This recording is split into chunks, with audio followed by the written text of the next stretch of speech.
This is all that Krump Knights, yeah. Krump Knights, yeah. Krump Knights.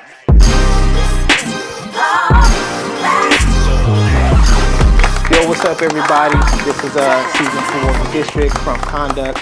And this section we're gonna do here is called Krump Knights Live, and that's basically getting to know some knowledge, some history, and certain people's perspective about Krump and their Krump experience. I know we see Krump a lot, feel Krump a lot, but we get to hear it from the artists that are out there today or been out there. So our first artist up will be Daht Soul.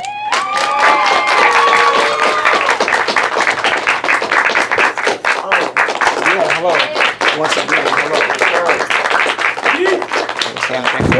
Good. Come on. Oh, yeah. Here we go.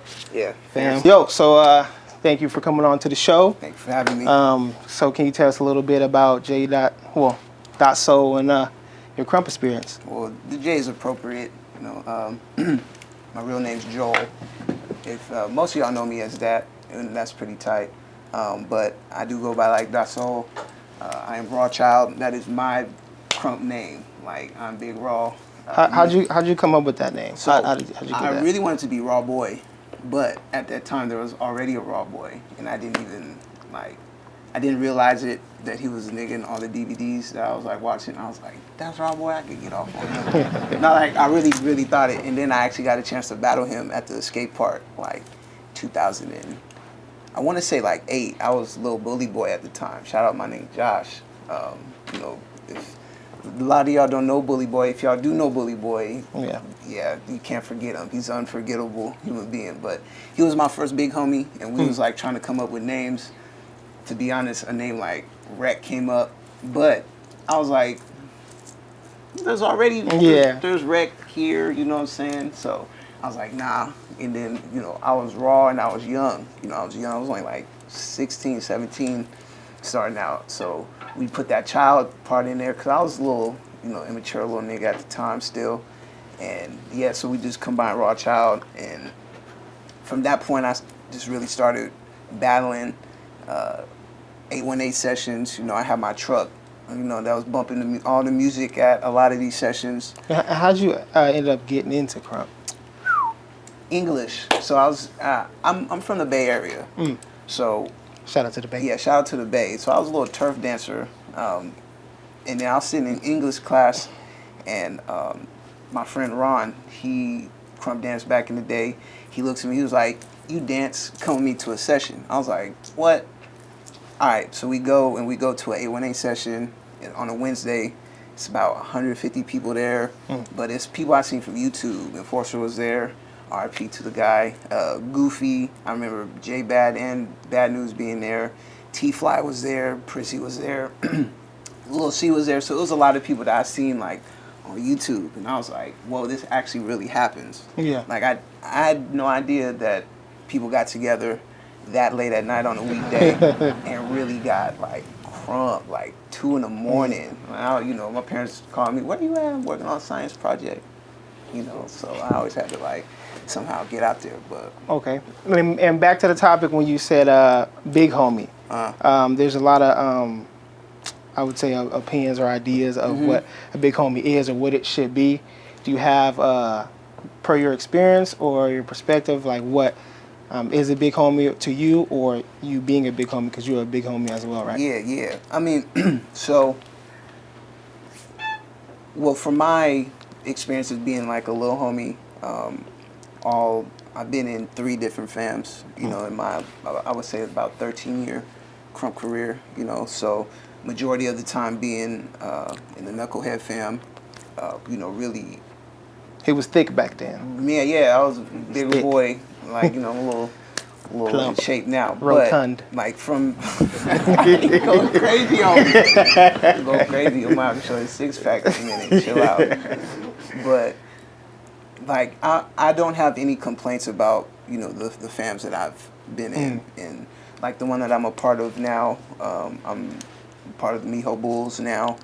And that experience has been crazy.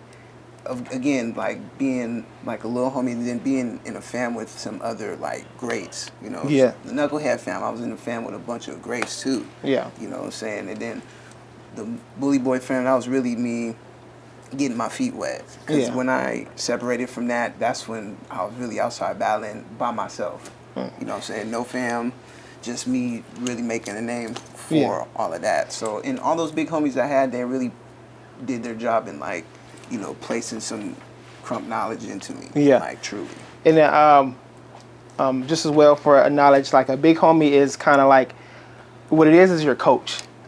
Basically, like you know, you want to get better at the dance, and they're coaching you. You know what I'm saying? Some people nowadays, I hear a lot of people like, "Oh, my big homie don't spend time with me, don't lab with me, none of this." They actually do. You know, it's just the time now people have a hard time applying the advice they're given, because that's what the coach does. It gives you advice and tell you the tools you need to succeed or improve. But sometimes people don't find that in words, you know what I'm saying, because it's not happening overnight or right away. So first is the coach in what we're doing, which is the dance. And then being a mentor or anything else kind of may come with the territory, but that's kind of optional. Since Krump has expanded so much, that kind of has changed, you know, because you got to be careful. You have kids being under you, underage kids, all that. So sometimes that approach is not always, you know, valid for every family or person. Right. But that is a close thing that happened, especially back then, because we were all we had. You know what I'm saying? So it was fam, we bond, we loyal. Yeah. This is what we grew up doing, and this is just us. This is us. But it is expanded, so it's like, you know, it's not like a bad thing. Yeah. Yeah. Yeah, I mean, the expansion part is interesting because now, you know, as people start to travel more, you meet more people. Those people are probably interested in getting in your fam. Yeah. So what if you have a little homie that's in Japan?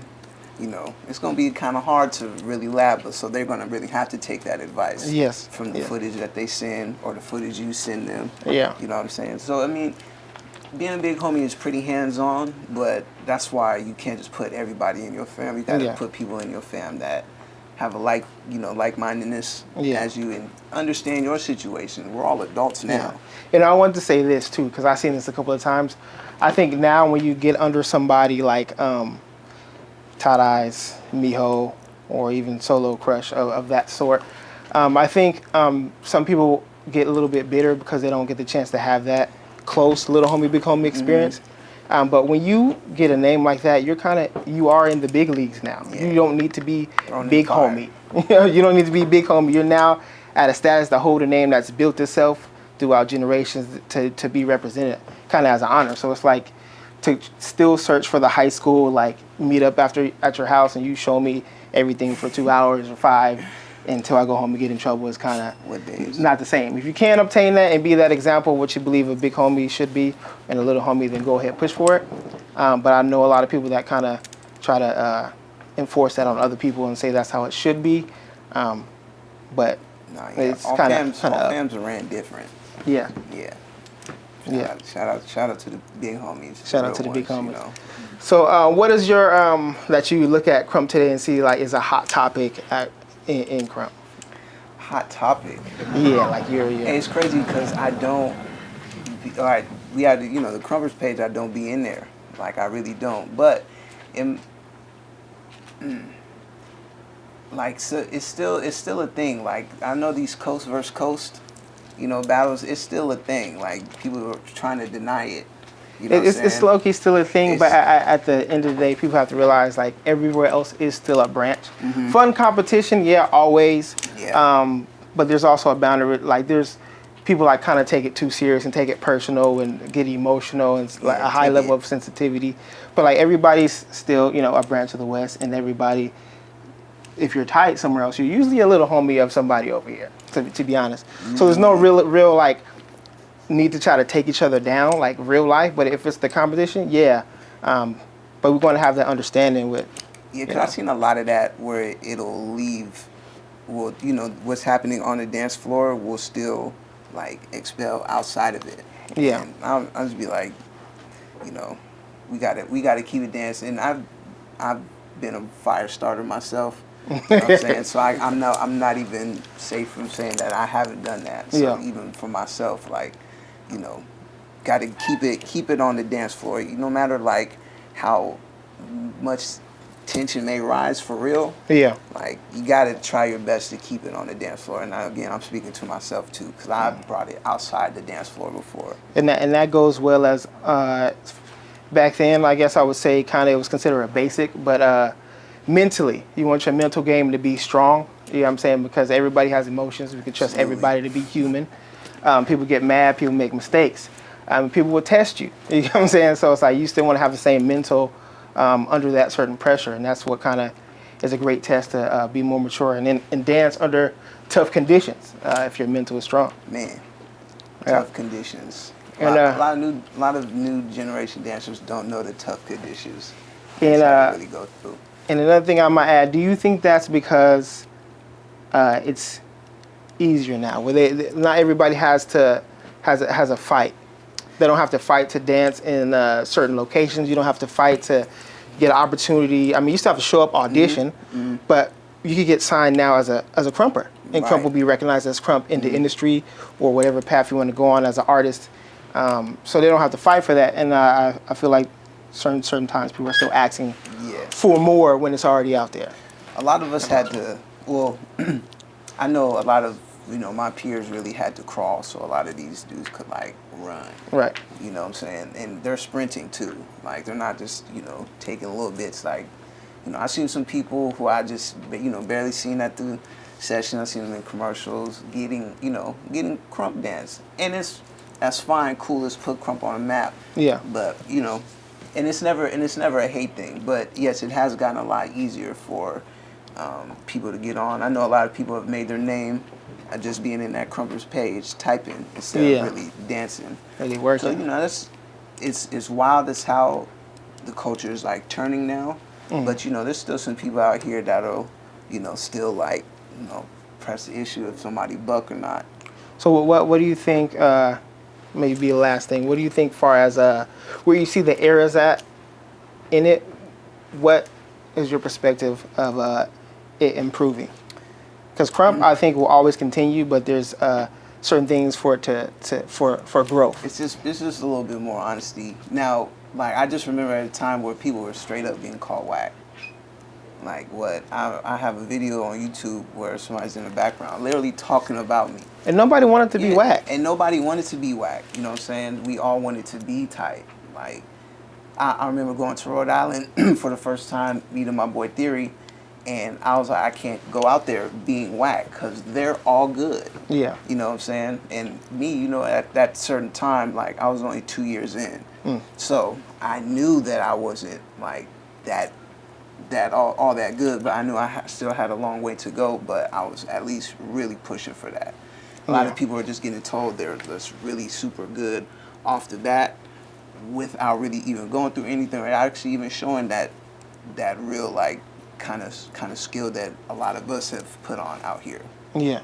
So it's just a little bit more honesty. Honesty. Just telling these people that, hey, to the lab you must go and stay for a while. And I think that happens when, and I think it's a little bit of saturation because people want people to be so great, so they tell them they begin to be enablers and tell them you're the best. Yeah, the best. You just had maybe a good moment, or people are getting credit for effort that people that took them maybe years or put in a lot of groundwork to get that same credit they're getting in an instant. Right. But at the same time, it depends who's giving you this. That's why even when somebody tells me I've done great, I ask why, so I could also improve. Yeah. Anybody tell me I did bad, can you tell me why, so I could either improve? You know what I'm saying? Because I'm not the person to tell somebody they're whack without letting them know the tools they need to get better. Yeah. Specifically for them, And that's just being honest, because a person could be really good, starting out for sure. Like even for myself, like I know I'm great, but of course there's always something to continue to build on, and that's for all of us. You know what I mean? Definitely. I know I'm tight, like, but shoot, I still watch my footage and I'd be like, that wasn't too tight. Yeah. You know what I mean? But Yeah. that's just being honest with myself as well. Yeah.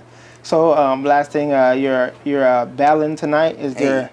How do you prepare for a battle, or how do you feel about your opponents, or is it just a different alter ego when you tap into to Raw? Well, it's definitely an alter ego thing, but it's not really like I embody Raw, like how if Raw was like a physical manifestation, how would Raw dance? And I feel like I embody that to like the T. But like when it comes to like opponents, there's so many different styles of Krump. Right. You know what I'm saying? There's so many different styles of Krump. So preparing for these different people, like you just got to do you better than they do. Do them, do them. So, and most of the time, the person you're battling on that other side is great. Yeah. You know what I'm saying? So they're looking at you like, yeah, none of that stuff's gonna work. And I'm looking at them like, yeah, none of that's gonna work either. Yeah. You know what I'm saying? But my preparation is like I'm battling a Tight Eyes or a Miho. I treat all of y'all like that. for real, because who knows, y'all could have a crazy moment and then that could be the end of me. Right. You know what I'm saying? It's happened before. People sleep on whoever and then they're smoked. They're going run to a Krumper's face, talking crazy. It's like, no, you got work. Yeah. Accept it. So, no, I never sleep on any of my opponents. I train until I can't. Yeah. Until I feel ready. All right. Well, that's Buck. Yeah. Well, definitely thank you for coming out. We having appreciate your presence and the information you gave. Hope that kind of inspires, motivates, and helps whoever sees this. And yeah. Twin is gonna be back out here. Oh yeah. Shout out Hornet. Shout out Hornet. Be at the Mecca. Shout out to the Mecca too. Mihos. Hey, Mihos up. Raw Childs. I appreciate it. Yes, sir. Thank you. Hey.